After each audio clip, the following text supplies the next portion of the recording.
Hey guys, it's Missy Wolf, and I am here with Holly Tucker. How are you? I'm good. How are you? I'm doing so well. Now, I first was familiar with you because of season 4 of The Voice, and that was my favorite season, by the way.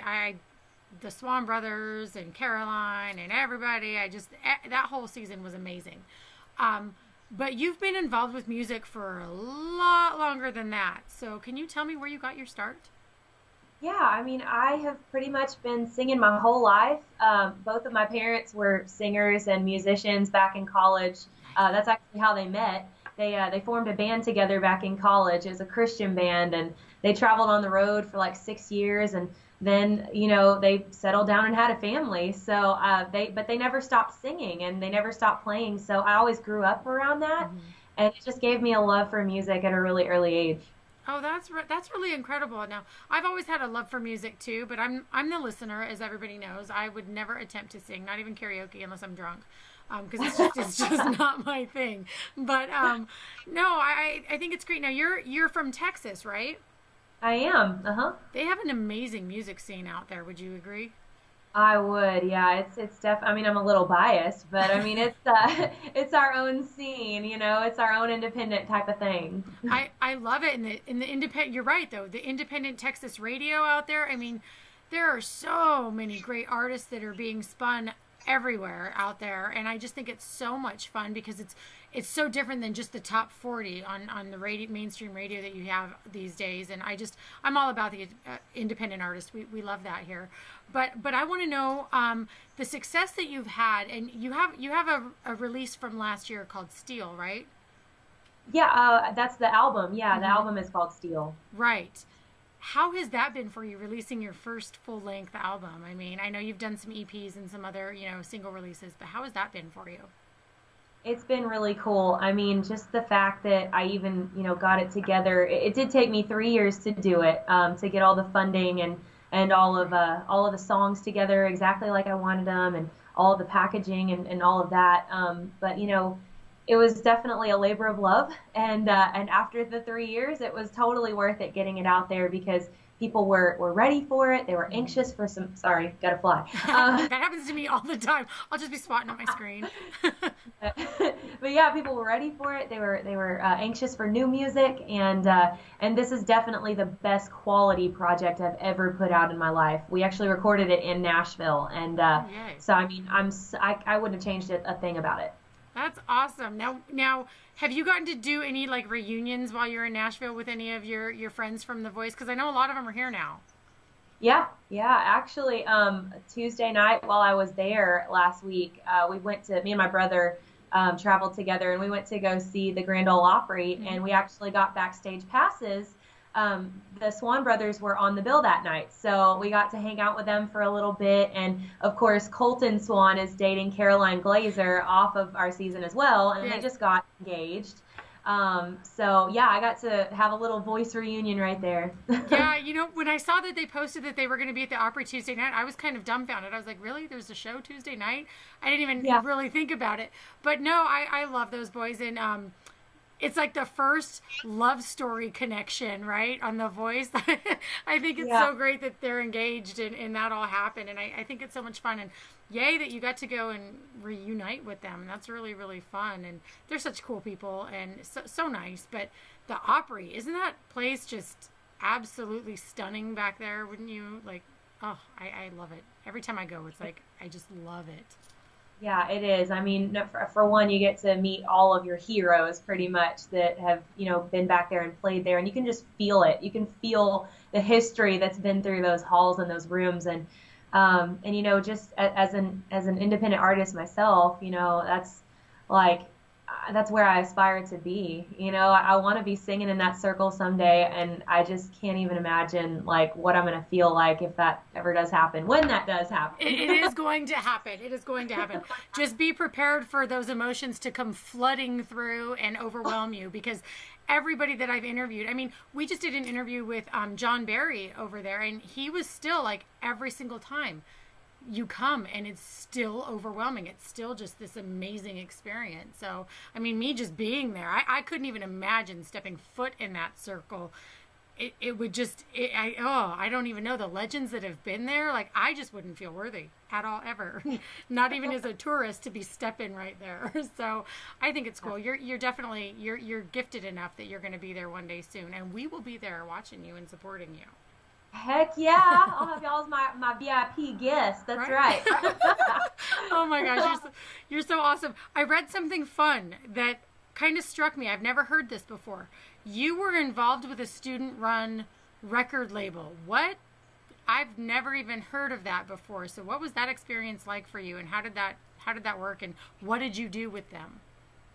So it was actually a contracted for a year, and not like a contract where, you know, if something, you know, a real label came along and wanted to sign me, like I couldn't, you know, do that. But it's like a growing process and an experience for students to really get into the music industry and see what that would be like. So it's kind of like a boot camp sort of experience, and it was a whole year project, and basically it was over at the music school here at Baylor University, the music business program, and they had just been doing it. I don't think it's actually still going on, but they had been doing it where they had a president, a vice president, A&R. They had like all the positions that go into a record label. They had those filled by students.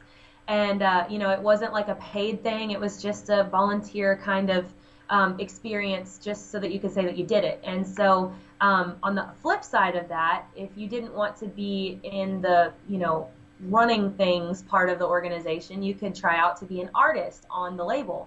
And most of the artists were like folksy type of singer-songwriter style of artist, and I was the first ever country artist that they had. And so basically what we did with them all year was we planned a recording of an EP, which was our own material of our own written songs, and it was three songs, and then we did a big EP release party for it at the end of the second spring semester, and then we had, you know, little gigs in between then, you know, throughout the year. So it was really cool. I learned a lot about just about management and time management. That was really my first experience being, you know, a part of a team of people that we really all had to communicate and work together with people that weren't my family. Because for as long as as I've been doing this, it's been my family that's been my team. So this was the first time I kind of got to branch out outside of that. Wow. Yeah, I could use a little time management myself. I'm not going to lie. And I might actually have some problems with that. So good job for you that you got to experience that and do that and branch out a little bit. I do think that working with your family, though, can be really, really rewarding and fun. And, you know, depending on how close you all are, but you seem like you and your family are really close. I mean, with the music and stuff since the very beginning, which is really nice to hear. You know, not everybody is as lucky, but I love hearing those stories when you are. So that's great. Now, what do you have coming up though now? I'm so excited that you were just here in Nashville. So I'm like, okay, what do you got going now? I know there's got to be something. Yeah, there's always something going on. We never like to sit still for too long. So, you know, we had the album release last June, and so we're coming up on what is it now? We just started in April, and so last month we started the tour for the album. It's my first ever tour that I'm doing on my own, and nice. And I'm doing lots of different kind of dates. I'm doing like openers and headliners and acoustic dates, full band dates. And so it's like a new and exciting show every time I get up on stage. And so it's never boring. It's always different. The audiences can expect something different with each one. And so that's been the really probably most rewarding part of the past, you know, month that we've been on this tour. And so, but, you know, in between my time with touring and doing stuff like that here in Texas, I like to come to Nashville probably about every 2 or 3 months and just spend a week there, a week or so, and just do some writing and networking. And I do background vocals for people in the studio. So, yeah, that's kind of why I come up there for that as well. Wow, you are a busy girl. You just are everywhere doing everything. That's so great. I love it. Thanks. Now, Yeah, it's really fun. yeah, it sounds like it. I mean, and who doesn't like to travel to Nashville? I just moved here myself. I was living in California for a while, but, well, for a long while. But I absolutely love it here, and it's so much fun. And you realize really quickly how small the world is. And I talk about it all the time, probably way too much, but it still just shocks me. Every time I'm talking to somebody and I mention a name, and they're like, oh, yeah, I was just with that person yesterday. It's like, mind blown, you know. But Yeah. so next time you come out here, you're gonna have to meet me for like a coffee date or something, and maybe we can come up with some silly, conversation pieces that'll inspire one of your next songs. You never know. Do it. I'm See, totally down for that. Coffee dates like my thing. see that I knew it. I just knew. I was like, coffee. Got to do coffee with her. But Oh, yeah.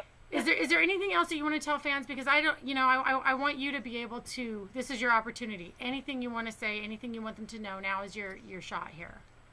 Yeah, I mean, just I know that you guys are based out of Nashville, and so that's really cool. I like to stay there and to kind of, come back every couple of months to keep up my relationships with just everybody, fans included, and so just thank you for continuing to follow me on like social media and stuff like that. I'm really active and engaged with everybody that comments and likes my things and follows me on social media. So I just want to say thanks for that. But if they want to get even more engaged, I actually just rolled out this thing a couple months ago. I have a free app on Android and iPhone, and you just search Holly Tucker in your app store and you can find it. It's free, and it's got links to everything, all my music, videos, calendar of events, and so yeah, that's kind of a place where people can stay connected there. And I'm also going to have it be hopefully interactive soon, where they can actually win some stuff like some Holly Tucker merch, and so we're trying to get people involved with that as well. In addition to the website hollytucker.com. So That yeah, is so cool. I love it. yeah. Nobody else has told me yet that they have their own free app for people on Android and Apple. So that's really, really cool. I love that. Whose idea was that? Well, we've been wanting to do it for a while as a team. We've been talking about it as a team, and my publicist had thrown around that idea, and so we finally decided it was the right time to do it. Well, that's awesome. You guys at home, you heard her. You got to follow her, check her out, download the app. And until next time, Holly, thank you so much for taking the time. We absolutely adore you, and I can't wait to see what you have coming up next. And I am definitely going to go to one of your shows. So everybody at home, stay tuned for that and go to a show near you. But Thank you so much for having me today. you're welcome. You're welcome.